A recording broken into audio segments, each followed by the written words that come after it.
TJ Holmes explains their relationship's dispute resolution process with Amy Robach and his relationship with Amy Robach. TJ Holmes has been candid about how he handles disagreements, admitting that he usually checks out in an attempt to work through it. It was revealed that the former Good Morning America anchors had been dating since the end of the previous year. Their romance has been a key focus of their podcast of the same name, and they have continued to publicly display their affection for one another. During an episode of Amy and TJ, Holmes spoke up to fans about the occasional disagreement they had and the fact that their relationship wasn't always full of romantic moments. He disclosed that he takes a passive approach in these situations, saying that he checks out in order to work through it. I don't do anything, I don't yell, I don't scream, I don't become hostile or use derogatory language. According to People, the 46-year-old stated on the show, "Nothing, but I will check out. You don't have to apologize to me, you don't have to assist me, I need to get over it, and I'm working on getting better at doing so more quickly." Holmes went on to say that Robach becomes crazy because, when she's at fault, her excuses always come at least 24 hours late. Conversely, however, Robach said she would much rather see him respond than go back into his habit of zoning out, which can last for as long as 48 hours. "At most, it's 2 days, she remarked. "I'd rather be scolded by him than be shut out for 2 days. I feel as though I have no idea what to say, how to act, or what he may think." The couple's controversial relationship first came to light a year ago. When asked if they would consider getting married, Robach said, "It's under consideration. This was not a let's see what happens or a lighthearted affair. Our intention when we started this partnership was to live out our days together. Thus, whether or not it has a legal button, I'm not sure what kind it is." They are not, however, in a rush to carry out that plan since they have learned from their experiences that marriage is not something that should be decided upon hastily. "We both have 2 marriages under our belts, and so it's not something we're racing to or rushing towards," Robach said.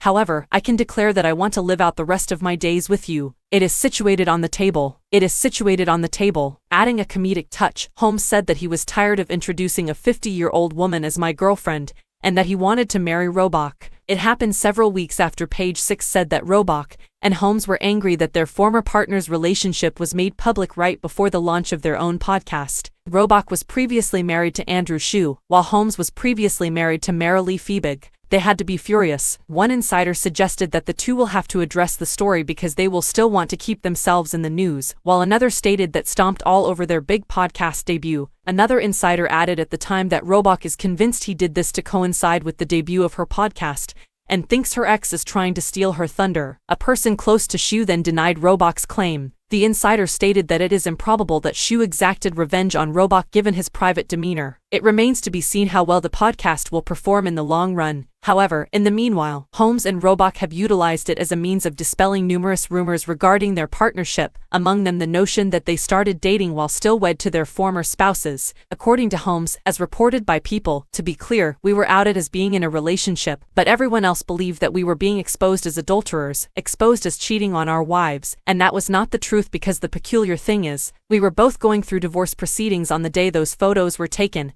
and the article was published." In order to safeguard their families and children, Robach also disclosed that they had kept their relationship a secret. She said, "And we thought we had time, and we thought we had a right to privacy, and maybe that was foolish and silly."